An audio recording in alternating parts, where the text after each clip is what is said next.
Trump acaba de afirmar que Estados Unidos va a dejar de asumir responsabilidades directas sobre la seguridad del estrecho de Hormuz. Medio Oriente, horas decisivas. Lo que pasa en el estrecho de Hormuz no será asunto nuestro, dijo, después de irrumpir de modo beligerante allí. Francia, China y otras naciones podrán abastecer sus barcos y gestionar por sí mismos su seguridad. Esto dijo el presidente de los Estados Unidos en referencia a los países que dependen del flujo energético que atraviesa ese paso que es clave, y se metió China. Beijing ahora dice que propone liberar el estrecho de Hormuz a cambio de una tregua que permita iniciar conversaciones entre la Casa Blanca y la teocracia, el régimen chiita. De todo eso vamos a hablar con Tomás Fernati, que es especialista en comercio exterior y tuvo la amabilidad de venir a visitarnos. ¿Cómo estás, Tomás? No, muchas gracias a ustedes por invitarme y bueno, sí, la verdad muy bien, por suerte. Bien, pero también como un espectador, ¿no?, de un tablero de operaciones que puede tener derivaciones múltiples. Bueno, sí, la verdad, yo creo que un poco lo que dijo el día de hoy Trump con todo el tema de, el día de ayer en realidad, sobre que se va a empezar a retirar de Medio Oriente, habla un poco para mí de algo incluso más grande, que es un poco que estamos viviendo un proceso en el que Estados Unidos se está retirando como el policía internacional, que históricamente fue de proteger un poco los lugares estratégicos del mundo contra la piratería, contra los grupos terroristas. Un poco lo que está pasando con esta situación es... Trump desde el momento uno ya había sostenido que sentía que los países europeos no estaban aportando lo suficiente para hacer el ataque contra Irán, lo criticó en varias ocasiones y en los últimos 2 días estalló al Reino Unido y a Francia, prácticamente les dijo de todo. Sí. Y por ejemplo ya Italia y Francia y España empezaron a dejar de permitirle a Estados Unidos usar sus bases militares para que los aviones paren y vayan hacia Medio Oriente. Wow. O sea, está habiendo una ruptura fuerte en esa estrategia. ¿Italia también? Sí, Italia también. Incluso Meloni, que es de las potencias europeas, es quizá la más cercana, sí, también hizo lo mismo. Y lo que está pasando acá en cierto punto es... Tenemos un Donald Trump que dice, si bien empezó la guerra y este conflicto con el estrecho está pasando por las decisiones que tomó Estados Unidos, lo que está planteando ahora es, yo el petróleo y el gas natural que sale de Medio Oriente no lo necesito, porque algo que hay que tener en cuenta es que quizás quedó muy establecido en la historia esto de Estados Unidos depende del petróleo de Medio Oriente. Ya hoy por hoy no ocurre. Estados Unidos ya es el mayor productor de petróleo del planeta, superando a Rusia, Arabia Saudita, y justamente hoy los países que más dependen del petróleo de Medio Oriente son los asiáticos. En primer lugar China, después está Japón, Corea del Sur, India, y después del gas natural, muchos países que dependen del gas natural de este lugar es Europa, sobre todo, también los países asiáticos. Entonces lo que está pasando y lo que plantea Trump es, ¿por qué yo tengo que estar gastando mis energías, mi presupuesto, mi ejército en defender un estrecho que en términos de suministro no me cambia en lo absoluto? A mí no me cambia tener ese estrecho. Ustedes no me están viniendo a bancar en esta guerra. Exacto. Pero todo esto lo ocasionó él. Bueno, o sea, es una decisión política, de alta política que la provocó él. Eso es lo que nos pasa con Trump. Que Trump ahora dice, la guerra va a durar 2 o 3 semanas, vamos viendo. Entonces, eso es lo que... ¿No se alinean todos conmigo? Ah, bueno, miren qué cosa que va a durar más. Y claro, escapa de nuestro control todo, ¿no? Sí, creo que Israel tuvo también un rol. No, Israel ni que hablar, pero ¿qué pensás de eso? No, sí, yo creo que sí, o sea, efectivamente el estrecho hoy por hoy está cerrado por las decisiones de Trump, pero también un poco creo que lo que está haciendo Trump con todo esto es intentar también hacer algo que hace tiempo viene haciendo con Europa, que es decirles, si quieren defenderse, empiecen a defenderse ustedes mismos. Lo hizo con Groenlandia hace un tiempo, lo está haciendo ahora con el tema del estrecho, que sí, como decís, o sea, Trump fue el que ocasionó este cierre y ahora un poco le está diciendo al mundo, bueno, háganse cargo de esta situación. Sí. Y es un poco, como digo, una doble señal. Por un lado, Europa, decirles esto que yo creo que en cierto punto debilita a Europa y fortalece a Rusia, porque en esta situación estamos viendo un distanciamiento enorme de Europa y Estados Unidos, cuando históricamente Estados Unidos era un poco el arco de defensa para Europa, y esto a Putin le viene genial, porque dice, si Estados Unidos está menos presente en la situación europea, ¿quién me dice que si yo intervengo en algún país de la OTAN, Estados Unidos va a responder?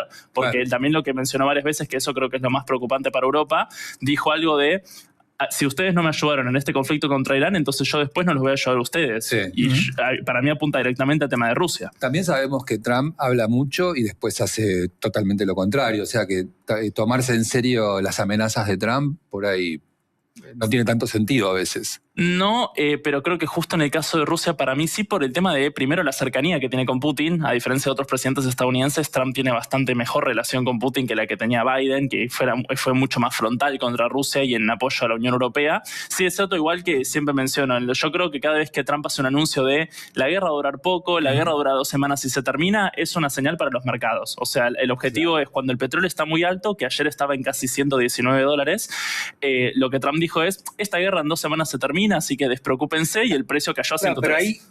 Pero fue una señal de mercado, no sé si de guerra. Pero hay un punto clave que es, yo me imagino a los que toman decisiones económicas, quiero salir de la política, es pongo la plata acá, pongo la plata allá. Bueno, si a vos te dicen una vez, voy a tomar esta decisión, vos creés como una frase al mercado, el mercado reacciona positivamente, pero después eso no pasa, siento que en algún momento esa palabra se gasta.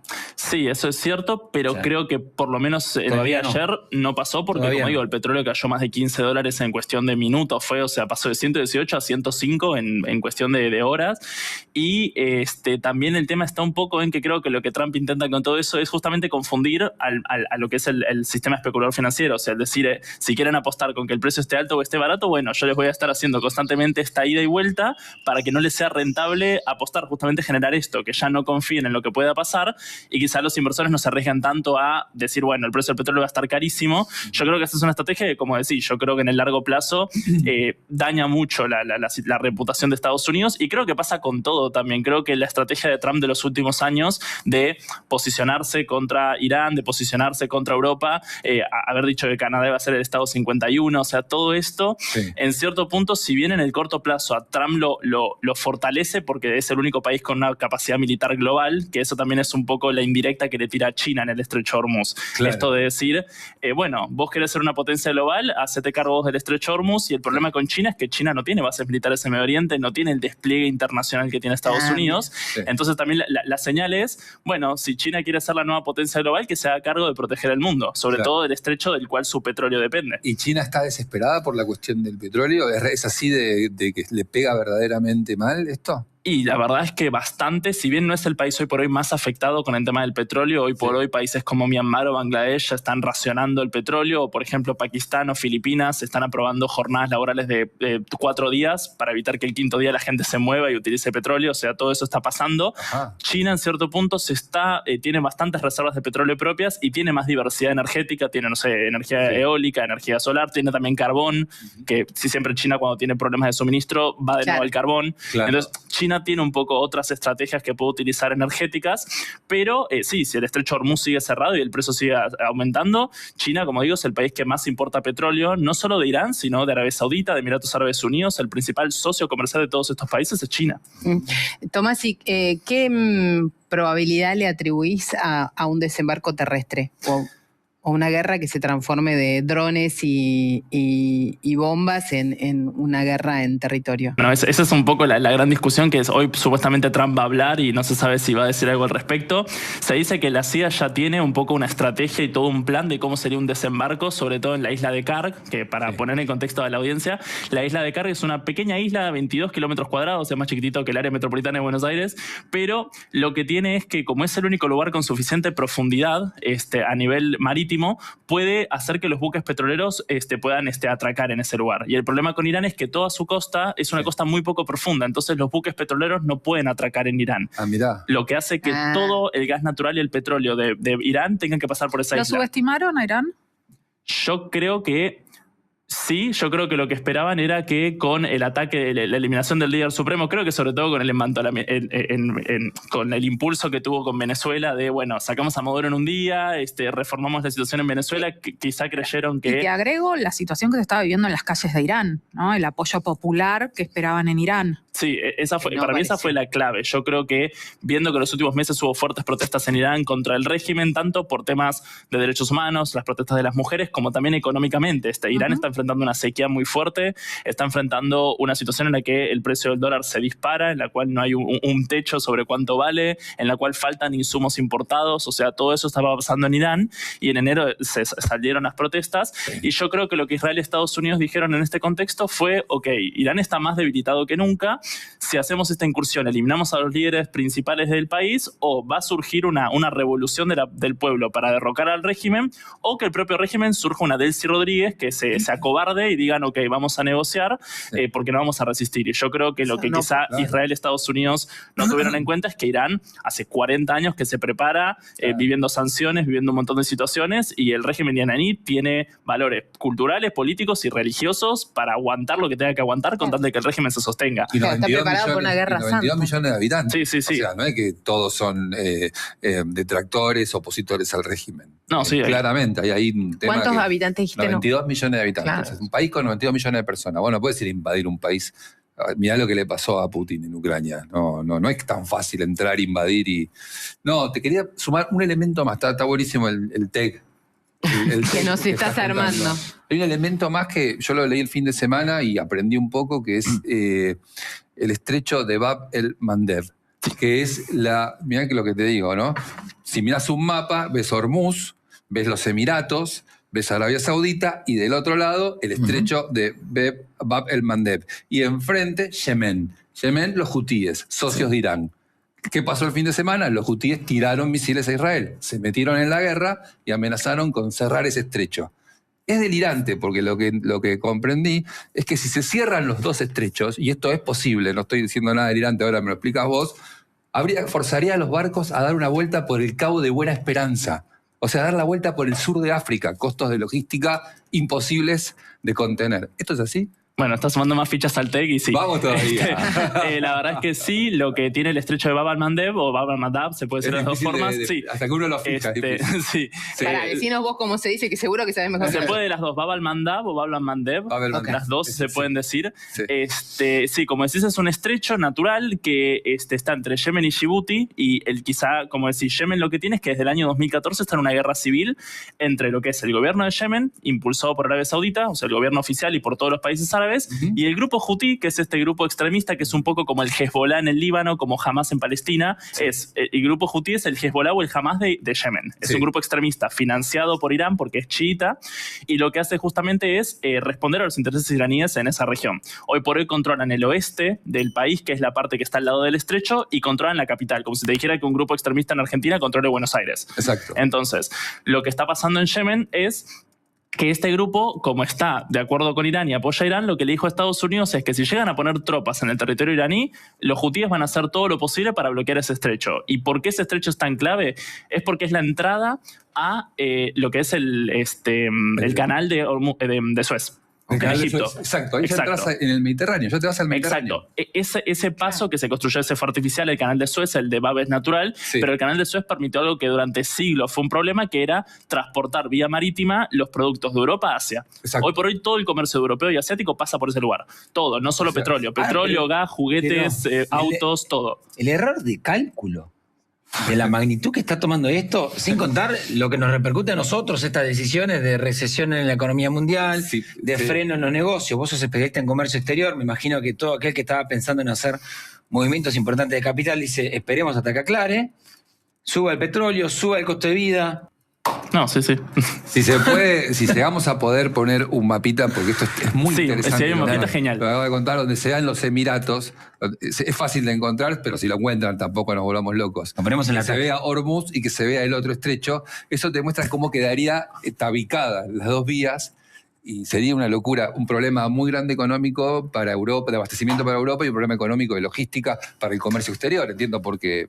Sacar un barco de Arabia Saudita hacia África y dar la vuelta para volver a subir exacto. Te vas a tirar el precio del petróleo a cualquier lado. Sí, sería volver a lo que fue el siglo XVI, XVII, XVIII, donde no existía el canal de Suez porque no se había construido. Es como si cerraras el canal de Panamá y tuvieras que pasar por Chile y por Argentina, cualquier producto que quieras pasar de un lado al otro. En este caso es lo mismo. Claro. La última vez que pasó, que hubo un tema de los hutíes intentando bloquear ese estrecho, los costos logísticos de un barco de Asia a Europa aumentaron 200%.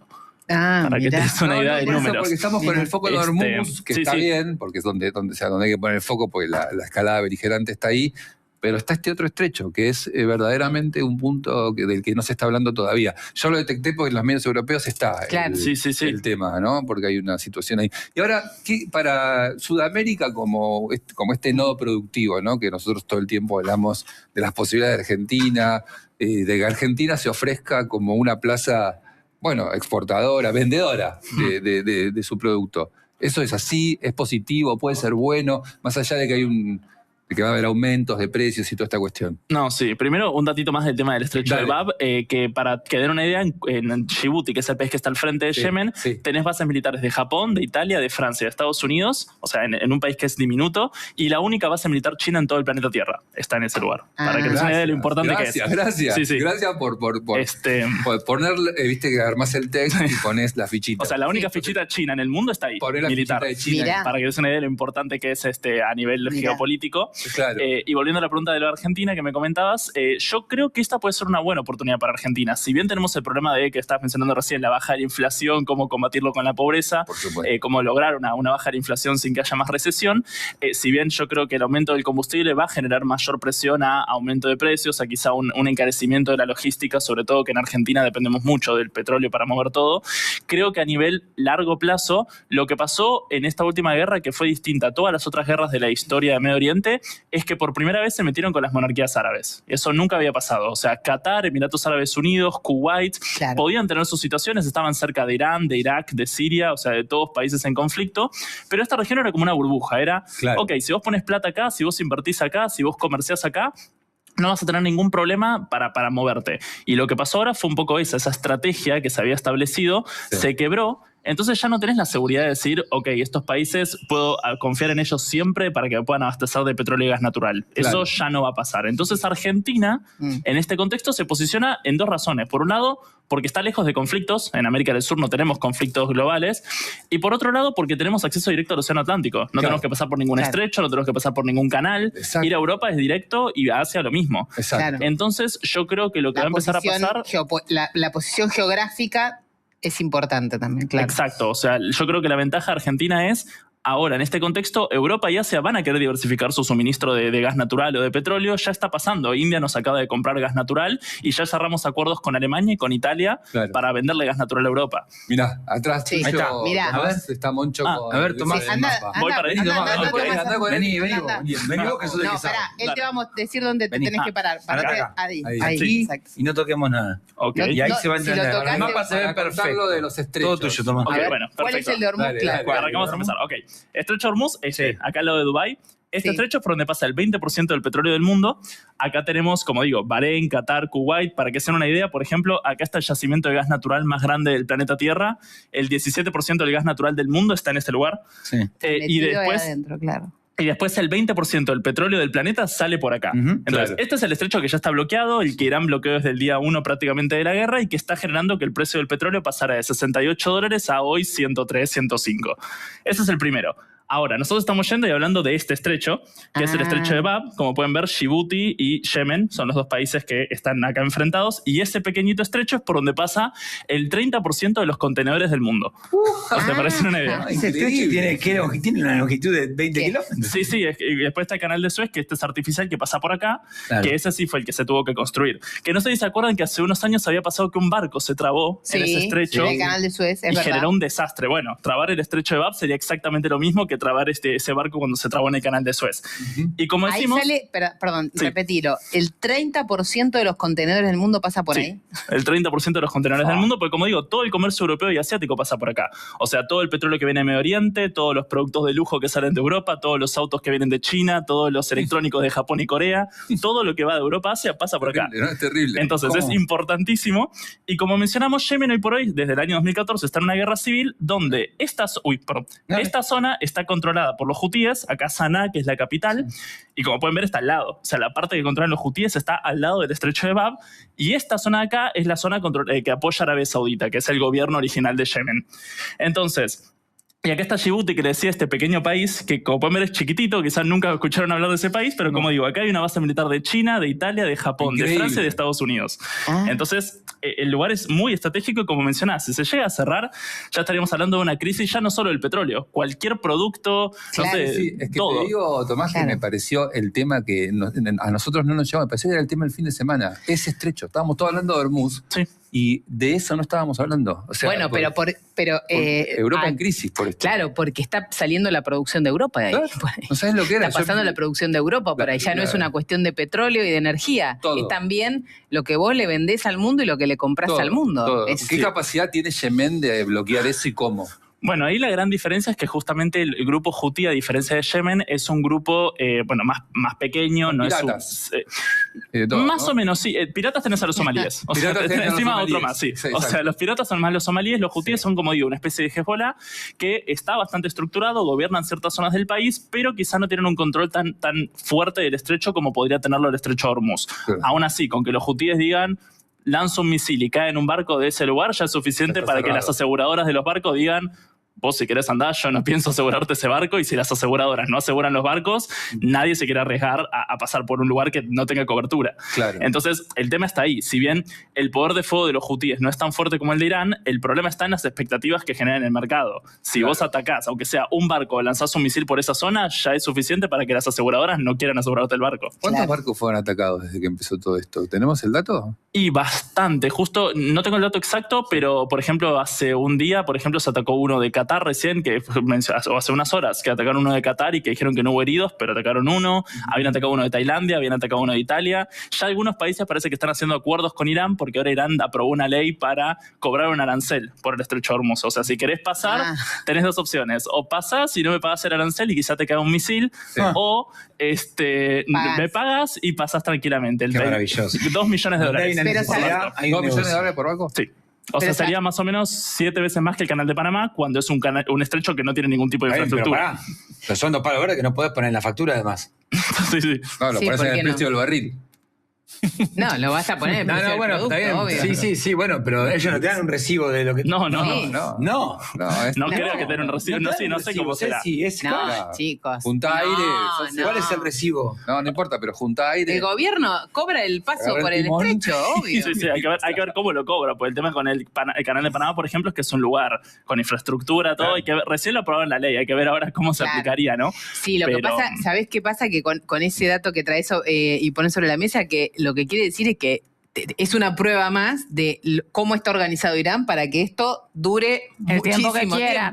¿Y cuál va a ser la posición de Estados Unidos cuando alguien le pague esto a Irán, no? También. Bueno, cómo el negocio económico de ser atacado.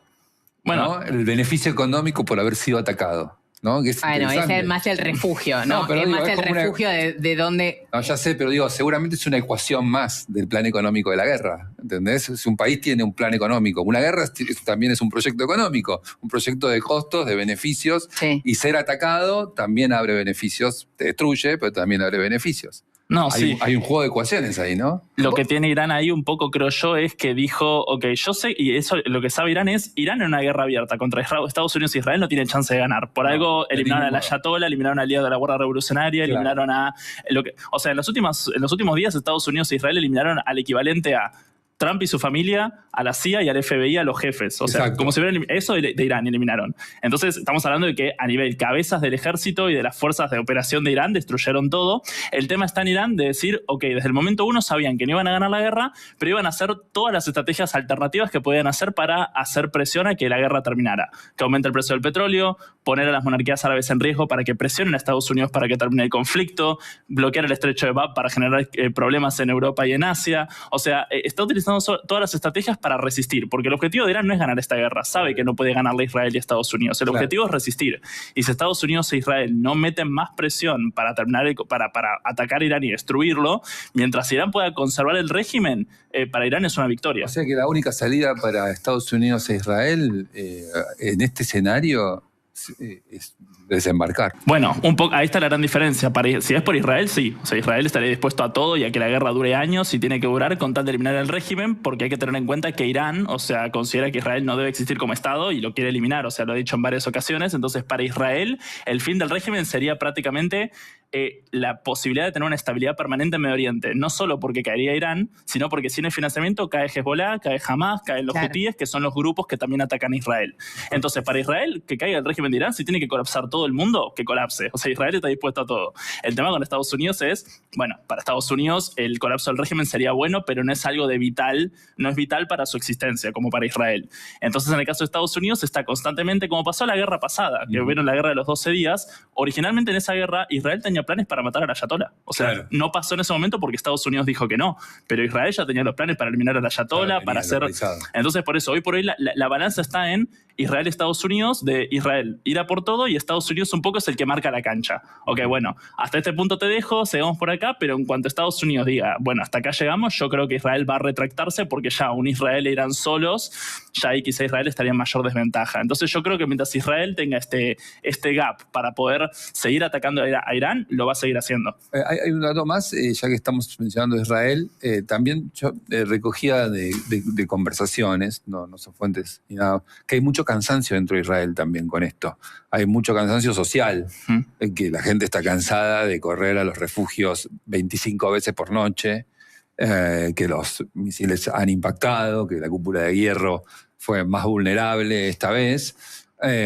Y también hay una presión interna a Netanyahu para que esto, no todo Israel, no hay un consenso en Israel sobre la conveniencia de continuar con esto también.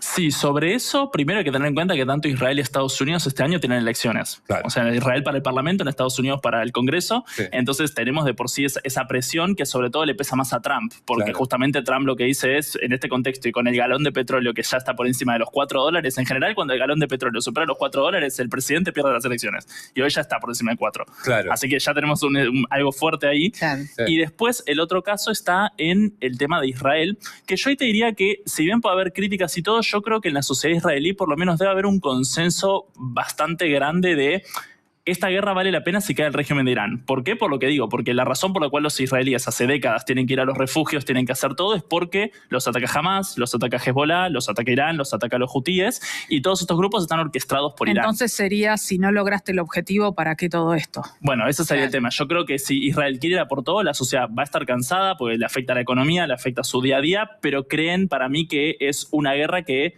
se tiene que dar en pos de que Israel tenga una seguridad garantizada. Entonces yo creo que quizá internamente a Netanyahu esto lo beneficia, cosa que quizá, por ejemplo, el despliegue en Gaza quizá no tiene tanto apoyo social, pero quizá el despliegue contra Irán sí.